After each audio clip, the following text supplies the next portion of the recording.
April মাসের 18 তারিখ এই ফরিদপুরের মধুখালীতে আশরাফুল ইসলাম খান এবং আসাদুল ইসলাম খান নামে আমার দুই মুসলিম যুবককে যেভাবে সাম্প্রদায়িক উগ্র হিন্দুত্ববাদী গোষ্ঠী সম্পূর্ণ সুপরিকল্পিতভাবে হত্যা করেছে, যদি তখন এই হত্যাকাণ্ডের বিরুদ্ধে যথাযথ বিহিত করা হতো, যদি তার বিরুদ্ধে যথাযথ ব্যবস্থা গ্রহণ করা হতো, তাহলে গতকালকে চট্টগ্রামে এই মর্মান্তিক আইনজীবী হত্যার ঘটনা ঘটত। শেখুল আজিজ মামুনুল হক হাফিজাহুল্লাহ।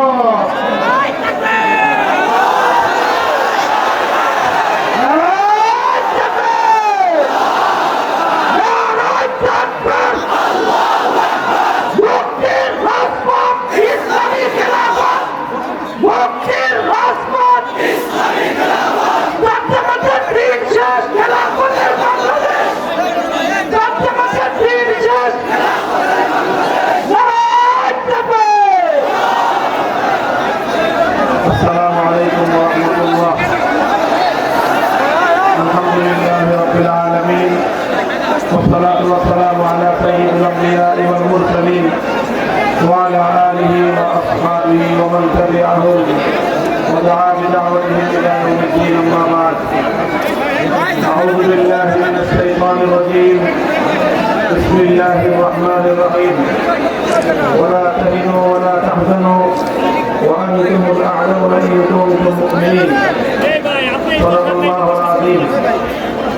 বাংলাদেশ খেলাফত মজলিস ফরিদপুর জেলা শাখা কর্তৃক আয়োজিত আজকের এই গণসমাবেশে উপস্থিত সংগ্রামী সভাপতি, উপস্থিত শুধু ফরিদপুর নয়, দক্ষিণবঙ্গ এবং গোটা বাংলাদেশের শীর্ষস্থানীয় ওলামায়ে কেরাম, শেখুল হাদিস হযরত মাওলানা আকরাম আলী, শেখুল হাদিস হযরত মাওলানা হেলালউদ্দিন, হযরত মাওলানা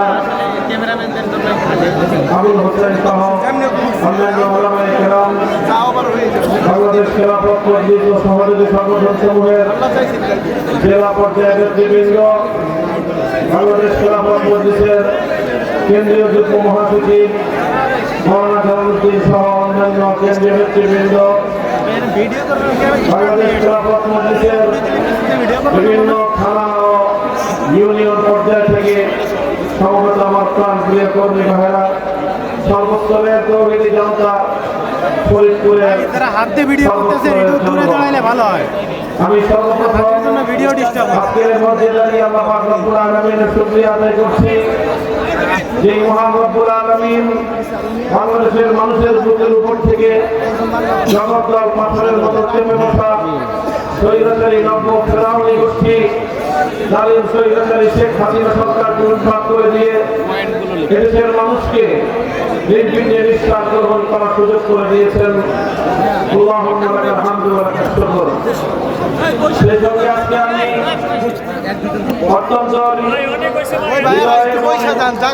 মনের গহীন থেকে ব্যথাতুর হৃদয় নিয়ে অত্যন্ত দুঃখ এবং ক্ষোভ প্রকাশ করছি গতকালকের বাংলাদেশে ঘটে যাওয়া ইতিহাসের নির্মম ও বর্বরতার যে প্রতীক সংঘটিত হয়েছে বাংলাদেশের চট্টগ্রাম জেলায় একজন আইনজীবীকে সরকারি জেলা সহকারী প্রসিকিউটর জনাব সাইফুল ইসলাম আলী রাহিমাহুল্লাহ এমন একজন সাজাদারকে সাম্প্রদায়িক উগ্র হিন্দুত্ববাদী সংগঠন ইসকনের জঙ্গিবাদীরা নির্মমভাবে কুপিয়ে জবাই করে প্রকাশ্য দিবালোকে যেভাবে হত্যা করেছে, এই বর্বর হত্যাযজ্ঞের নিন্দা জানাই এবং এই জাতীয় হত্যাকাণ্ড এবং সাম্প্রদায়িক দাঙ্গা সৃষ্টি উস্কানিমূলক সকল তৎপরতার বিরুদ্ধে দেশবাসীকে সজাগ থাকার উদাত্ত আহ্বান জানাই। সংগ্রামী সাথী ও বন্ধুগণ, আর যে কথা বলতে কোনো দ্বিধা নেই। বিগত জুলাই এবং আগস্ট মাসে বাংলাদেশে যে বিপ্লব সংঘটিত হয়েছে বিপ্লব এবং অভ্যুত্থান এদেশের মানুষের বহু ত্যাগ, কোরবানি আর নজরানার মাধ্যমে অর্জিত হয়েছে। এখানে বহু অংশীজন রয়েছে বিপ্লবের।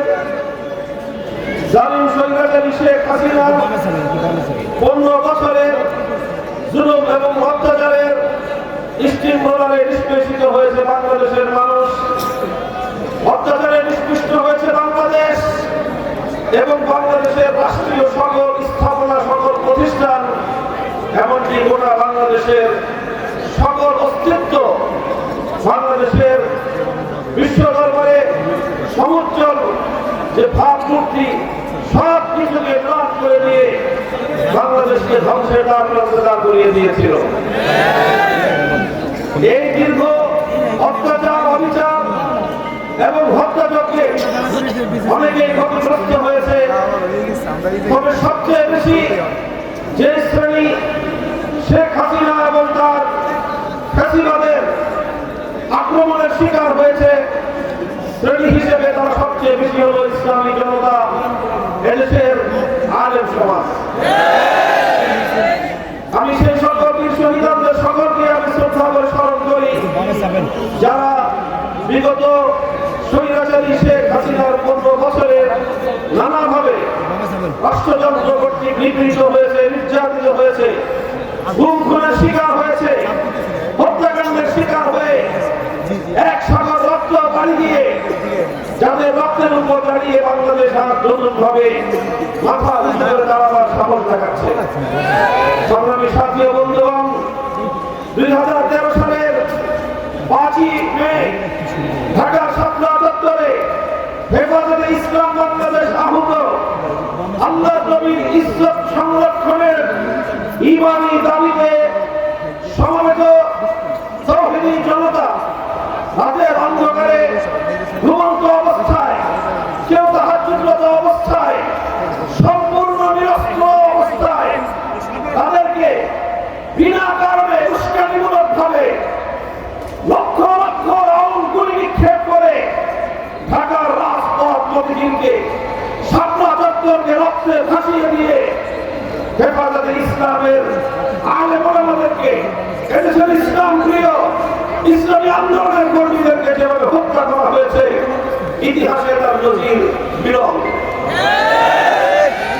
যদি 2013 সালে এদেশের সকল শ্রেণী এবং পেশার মানুষ ঐক্যবদ্ধ হয়ে হেফাজতে ইসলামের আলেম সমাজের পাশে দাঁড়াতো, তাহলে বাংলার ক্ষমতার মসনদে শেখ হাসিনার মতো দানব তৈরি হতো না।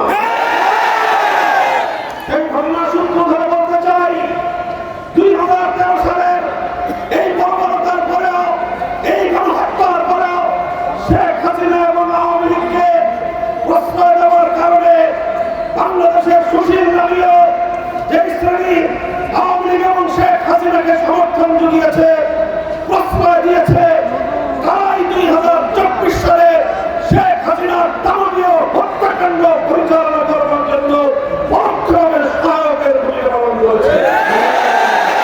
সেই সূত্রে আজ আমি বলতে চাই, বিগত এপ্রিল মাসের 18 তারিখ এই ফরিদপুরের মধুখালীতে আশরাফুল ইসলাম খান এবং আসাদুল ইসলাম খান নামে আমার 2 মুসলিম যুবককে যেভাবে সাম্প্রদায়িক উগ্র হিন্দুত্ববাদী গোষ্ঠী সম্পূর্ণ সুপরিকল্পিতভাবে হত্যা করেছে, যদি তখন এই হত্যাকাণ্ডের বিরুদ্ধে যথাযথ বিহিত করা হতো, যদি তার বিরুদ্ধে যথাযথ ব্যবস্থা গ্রহণ করা হতো, তাহলে গতকালকে চট্টগ্রামে এই মর্মান্তিক আইনজীবী হত্যার ঘটনা ঘটত।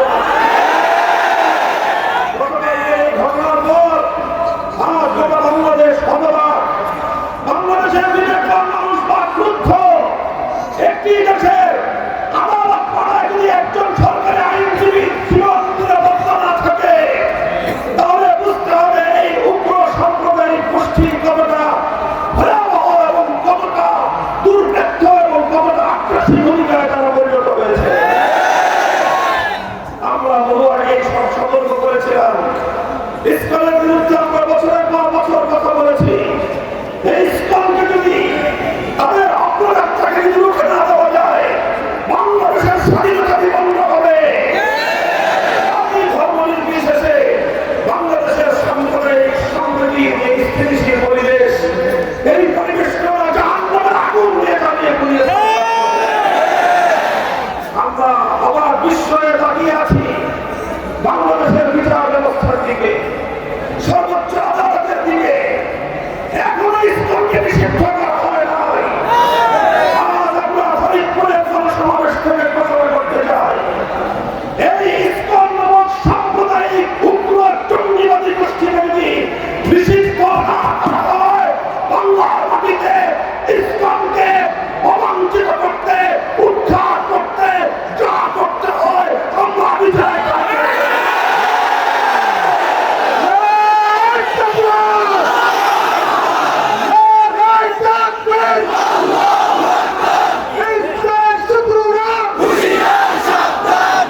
আমরা আপনাদেরকে ধৈর্যশীলতার সহনশীলতা আহ্বান জানাই। আমাদের কাছে দেশে আহ্বান জানিয়ে জানাতেই থাকবো।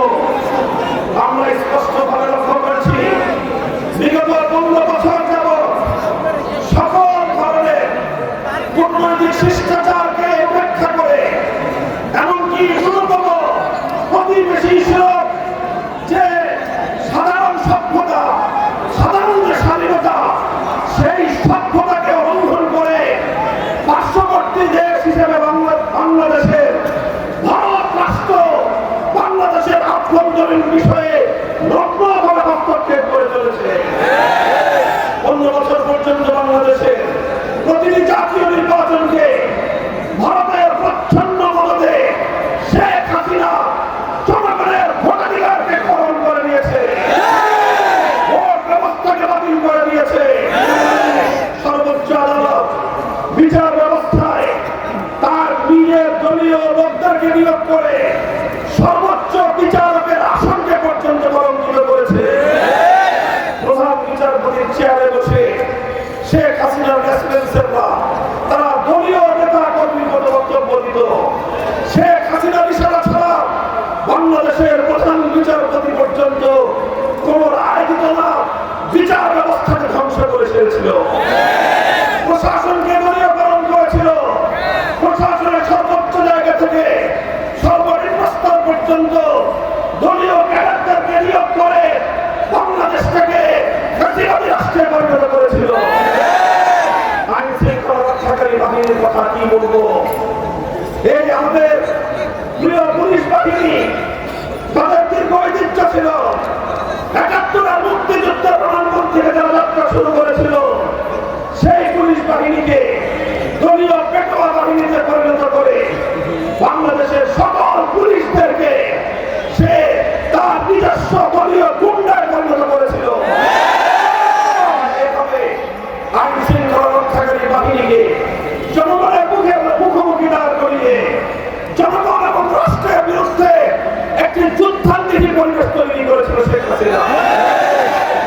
আমরা আমার বিষয়ে চিন্তা করি যে একটি দেশের আভ্যন্তরীণ বিষয়ে একটি দেশের প্রধানমন্ত্রী হয়ে দেশকে এভাবে আত্মঘাতী ভাবে দেশকে ধ্বংসের কারণে কিভাবে একজন মানুষ পরিণত করতে পারে।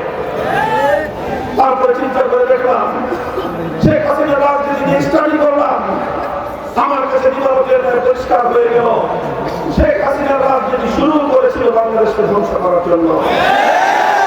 1975 সালে তার বাবা শেখ মুজিবুর রহমান সাহেব জাতির সঙ্গে 1970-এর জাতীয় নির্বাচনে যে ওয়াদা করেছিলেন, সেই ওয়াদা ভঙ্গ করে জনগণের গণতান্ত্রিক অধিকার হরণ করেছিলেন। কোরআন সুন্নাহ বিরোধী আইন তৈরি না করবার অঙ্গীকার করে তিনি ধর্মনিরপেক্ষতাবাদী সংবিধান চাপিয়ে দিয়ে ওয়াদা খেলাপি করেছিলেন, জাতির সঙ্গে গাদ্দারি করেছিলেন। ৭২ থেকে ৭৫ সাল পর্যন্ত ৩০,০০০ মায়ের কোলখানি করেছেন। বাংলা ৩০,০০০ আমার সন্তানকে হত্যা করেছিলেন। 19৭১-এর স্বাধীনতার পর সর্বপ্রথম ক্রস ফায়ারের নামে সিরাজ শিকদারকে হত্যা করে শেখ মুজিবুর রহমান সাহেব বাংলাদেশে খুন এবং ঘুমের রাজনীতির সূচনা করেছিলেন। আর এই সব কিছুর প্রায়শ্চিত্ত করতে হয়েছিল ৭৫ সালের 15 আগস্ট। কিন্তু আমরা দেখলাম 19৭৫-এর 15 আগস্টের এই হত্যাকাণ্ডের পর শেখ হাসিনা ঘোষণা করেছিলেন আন্তর্জাতিক গণমাধ্যমে, যেই জাতি যেই দেশ তার বাবা তার পরিবারকে হত্যা করেছে, তিনি সেই দেশের কাছ থেকে সেই জাতির কাছ থেকে প্রতিশোধ গ্রহণ করবেন। সেই শুরু হল শেখ হাসিনার প্রতিশোধের রাজনীতি। 19৭৫ সালের 15 আগস্ট থেকে 2024 সালের 5 আগস্ট শেখ হাসিনার 50 বছরের রাজনীতি ছিল প্রতিশোধ গ্রহণের রাজনীতি। সে প্রতিশোধ দিয়েছে বাংলাদেশের কাছ থেকে, সে প্রতিশোধ দিয়েছে বাংলার জনগণের কাছ থেকে, সে প্রতিশোধ গ্রহণ করেছে বাংলাদেশের মানচিত্রের কাছ থেকে। সে এমন ভাবে প্রতিশোধ দিয়েছে, এমনকি বলতে বলতে কথা পর্যন্ত আমি বলতে বাধ্য, শেখ হাসিনা প্রতিশোধ দিয়েছে তার নিজের দল আওয়ামী লীগের কাছ থেকে। কিভাবে জনগণের কাছ থেকে প্রতিশোধ দিল দেখে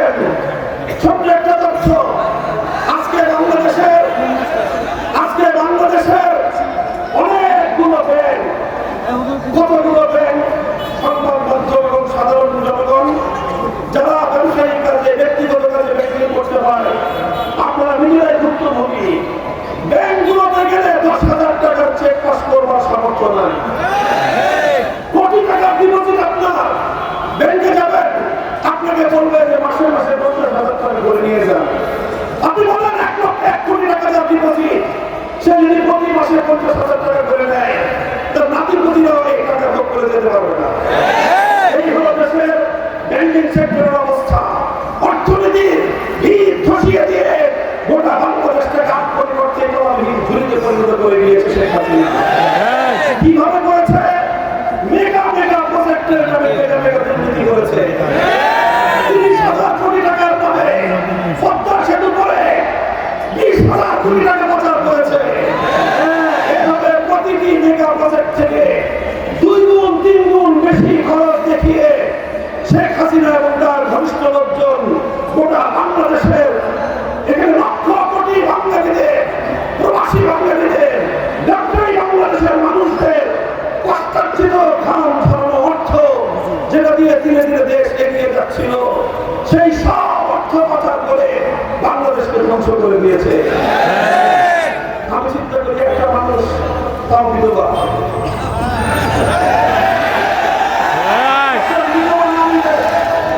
একটা ছেলে আর একটা মেয়ে আছে, এই ছেলে মেয়েকে আগে থেকে দেশের বাইরে সেটেল করেছে।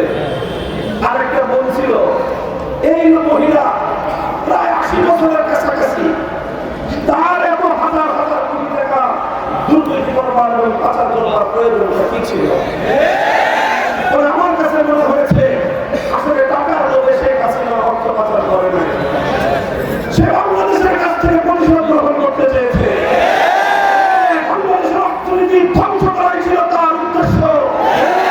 আমাদের জন্য বিশ্ব দরবারে মাথা উঁচু করে দাঁড়াতে না পারে, আমাদের জন্য চিরদিন ভারতের কর্তব্য একটি অঙ্গ রাজ্যের মতো থাকে, সেটাই ছিল শেখ হাসিনার রাজনীতির প্রধান কথা।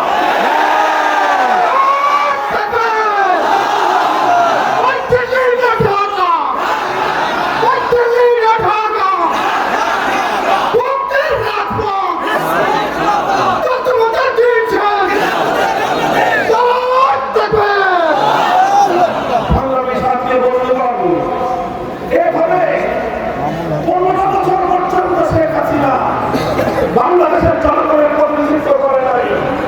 আমার কাছে কথা স্পষ্ট যে শেখ হাসিনা বাংলাদেশের প্রধানমন্ত্রী হওয়ার চেয়েও তার কাছে তিলককারী মুখ্যমন্ত্রী হওয়াটাই ছিল অগ্রগণ্য। এভাবে বাংলাদেশের মানুষের ভোটাধিকার, বাংলাদেশের আইন শৃঙ্খলা রক্ষাকারী বাহিনী, বাংলাদেশের প্রশাসন, বাংলাদেশের অর্থ ব্যবস্থা সব কিছু ভেঙে গুড়িয়ে দিয়ে বাংলাদেশের চির উন্নতশীলকে ভুলায় মিশিয়ে দেওয়াই ছিল তার এবং তার প্রভুদের রাজনীতির মূল কথা।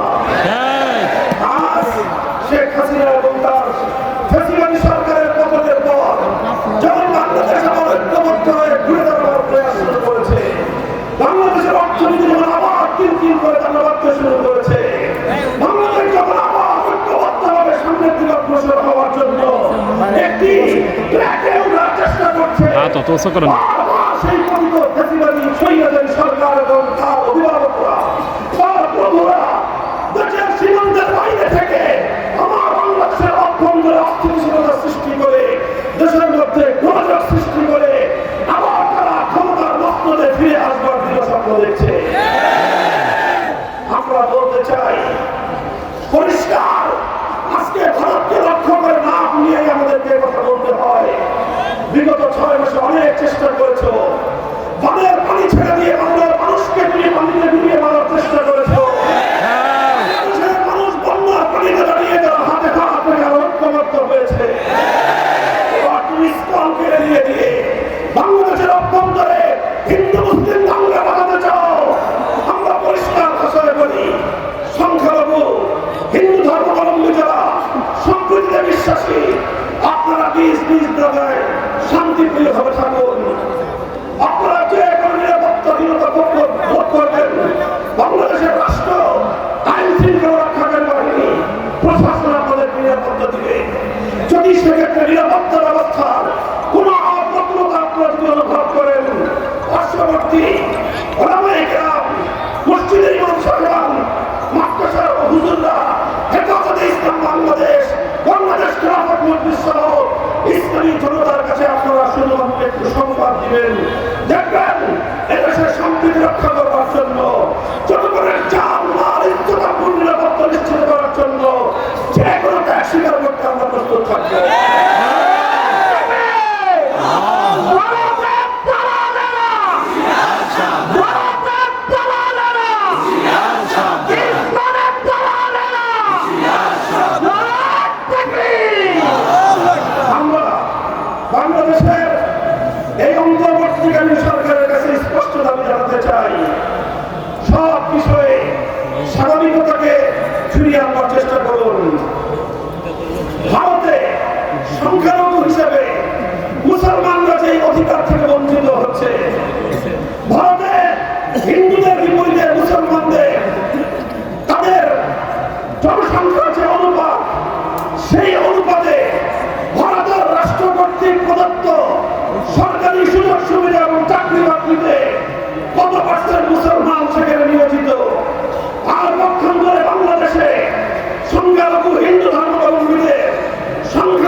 অনুপাত হিসেবে তারা কত পার্সেন্ট বাংলাদেশে সরকারি সুযোগ সুবিধা চাকরি বাকরির সুবিধা ভোগ করছে বিষয়গুলো জাতির সামনে স্পষ্ট করুন।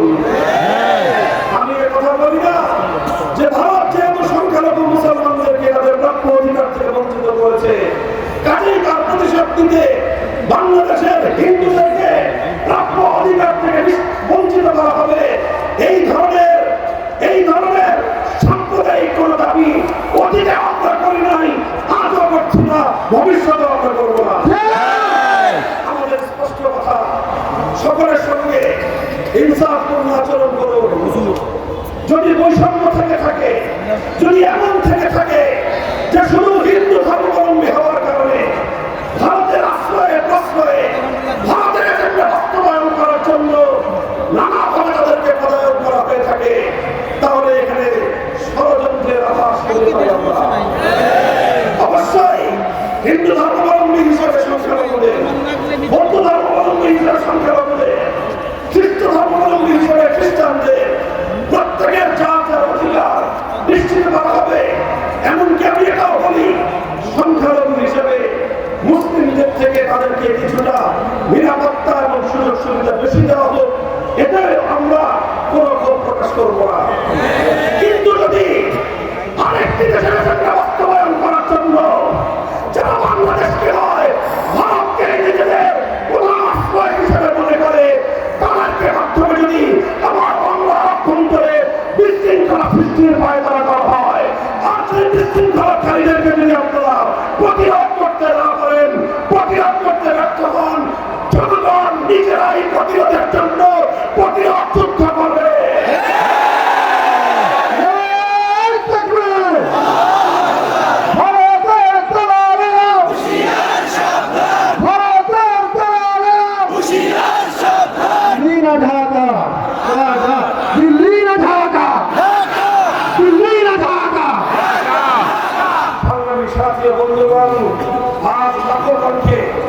চট্টগ্রাম থেকে যে আওয়াজ উঠেছে, টেকনাফ থেকে তেঁতুলিয়ায় গোটা বাংলাদেশ আমার অভিন্ন সুরে কথা বলছে, আর কোন সাইফুল ইসলাম আরিফ ভাইয়ের মতো শহীদ মৃত্যু আমরা দেখতে চাই না, আর কোন অন্তরক্তবাদ বাংলার মৃত্যু আমরা দেখতে চাই না।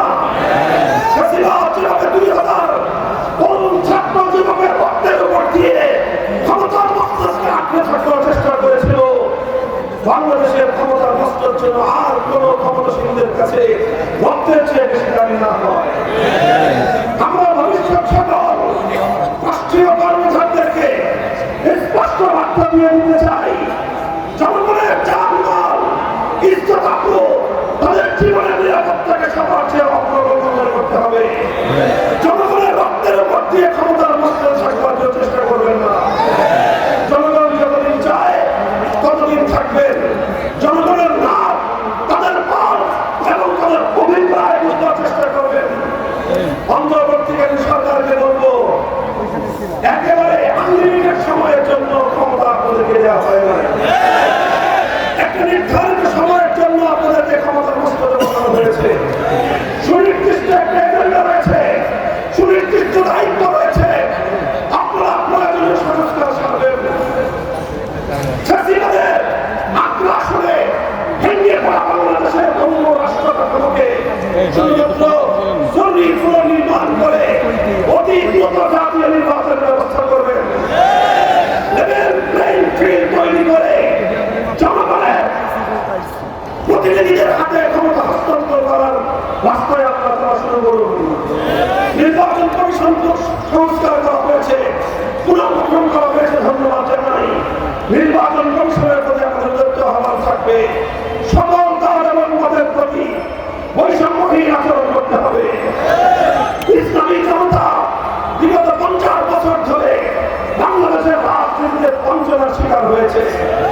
ঢাকা বিশ্ববিদ্যালয় সহ প্রতিটি পাবলিক বিশ্ববিদ্যালয়ে ইসলামী সংগঠনগুলোকে অঘোষিতভাবে নিষিদ্ধ করে রাখা হয়েছিল।